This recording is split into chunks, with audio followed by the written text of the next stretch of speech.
खुशनसीबी है, अल्लाह का इनाम है कि आपके बच्चे रोज़ाना स्कूल आ रहे हैं।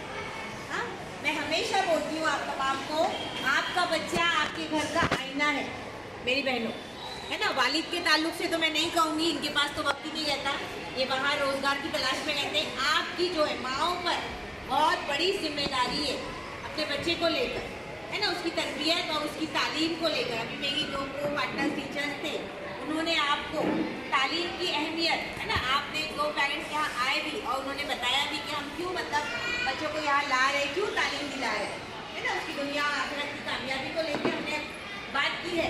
तो इसकी कामयाबी का इन्हिसार दारोमदार पूरी तरह माँ बाप पर होता है।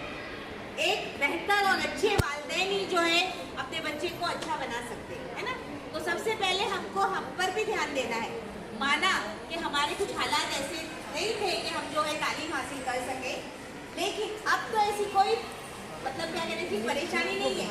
आज जो है आपको जो कुछ नहीं मिला वो आप अपने बच्चों को दीजिए, और आपकी खुशनसीबी है इतना बेहतरीन स्कूल, है ना, इसमें कोई किस्म की कोई फीस नहीं है मेरी बहन और मेरे भाई, है ना, कोई फीस नहीं है।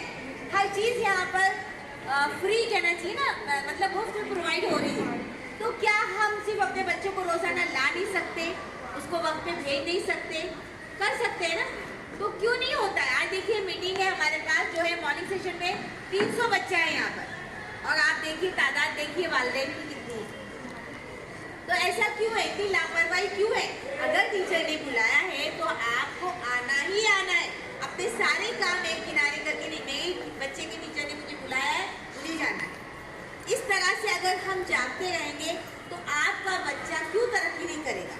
क्योंकि टीचर और पेरेंट्स के कोऑर्डिनेशन से ही बच्चे का जो है बच्चे की तरक्की का दारोमदार और निसार होता है ना। तो आप तक अगर आप लोग नहीं ध्यान देंगे तो बस आखिर के 2 महीने रह गए। देखिए जनवरी खत्म हो चुका है, फरवरी और मार्च, ये 2 महीने जो है इसमें एक दिन भी आप लोग अपने बच्चे को एब्सेंट नहीं करवाएंगे, रोज आना भेजेंगे। देखिए सेहत के ताल्लुक से भी आपने सुना, है ना, ये नहीं कि आपके बच्चे की सिर्फ तालीम पर ध्यान दिया जाएगा, उसकी सेहत, उसकी ग़िज़ा, उसको क्या खाना चाहिए, उसको क्या नहीं खाना चाहिए, ये आपके बच्चों को भी बताया गया और आज आपको भी बताया जा रहा है। इससे पहले आप लोग आए थे पिछली मीटिंग में, तभी आपका सेशन लिया गया था आंखों के ताल्लुक से।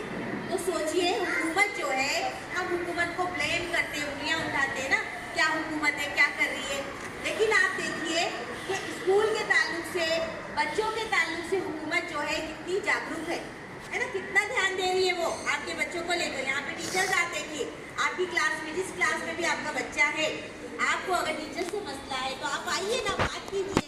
टीचर नहीं सुन रहा है तो उनके ऊपर हम लोग है यहाँ इंचार्ज है, HM है हमारी बड़ी मिस है, उनसे आके बात कीजिए। जो भी शिकायत है बी फ्रैंक होके आके बोलिए। आप अभी मेरे टीचर ने आपसे कहा था बाहर के मामले, है ना, स्कूल से बाहर देखिए आपका बच्चा जो यूनिफॉर्म पहन के यहाँ आता है ना, वो यहाँ भी और बाहर भी एक ID होता है, एक पहचान होती है ना। तो जो बच्चे बस में जो परेशानियां करते, कंडक्टर के साथ बदतमीजियां करते, मोहल्ले में जो कुछ भी होता है, तो ये क्या होता है, ये एक तरह की बदनामी होती है ना।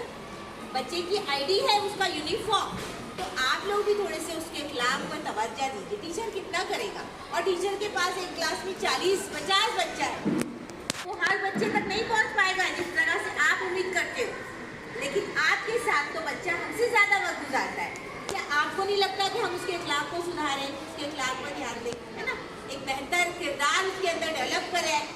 ये आप लोग करेंगे तो न सिर्फ इससे हमारा फ़ायदा होगा, बल्कि एक अच्छा समाज डेवलप होगा। और जहाँ एक समाज, एक सोसाइटी अच्छी बनती है ना, तो वहाँ के रहने वाले लोग जो है ना सुकून से रहते हैं, खुशहाल रहते हैं। और अगर एक बच्चा बिगड़ता है तो सोचिए उस बच्चे का नुकसान ना कि उसके घर वालों को होता है, बल्कि उसके मोहल्ले को, उसके समाज को, उसकी सोसाइटी को, सभी को होता है। तो हम क्यों अपने बच्चे को इस तरह से बिगाड़ की राह पर आसानी से जाने दें? और अगर कोई बिगड़ा हुआ बच्चा है तो हम उसको सुधारने की कोशिश क्यों नहीं करते? हम कोई मिलकर इस तरह से उसकी काउंसलिंग क्यों नहीं की जाती कि ये क्या हो रहा है? हम क्यों जो है अनजान बन जा रहे हैं?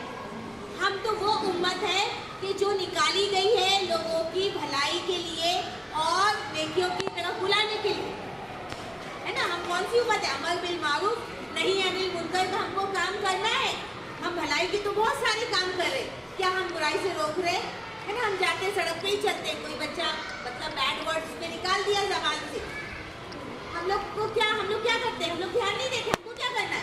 हमारी बिल्डिंग में देख लो, हम लिफ्ट में जा रहे हैं, सीढ़ी में चढ़ रहे हैं, कोई बच्चा गलत अल्फाज बोल दिया, हम सुन के अनसुना कर रहे हैं, ना हम उसको रोक रहे, ना हम उसको बोल रहे, तो क्यों हम इतने ऐसे बेहिस हो गए हैं।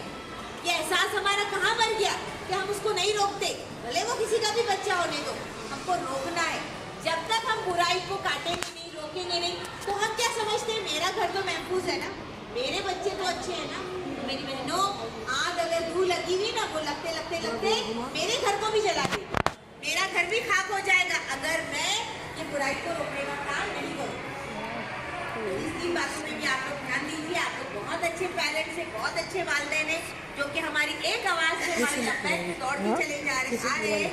छोटी क्लासों में तो ना सही, अगली जब क्लासों में जब बच्चे जाते हैं ना, तो ज़्यादा ध्यान देने की जरूरत है।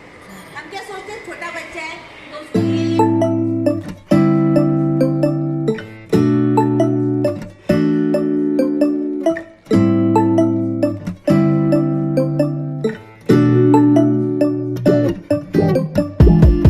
When I wake up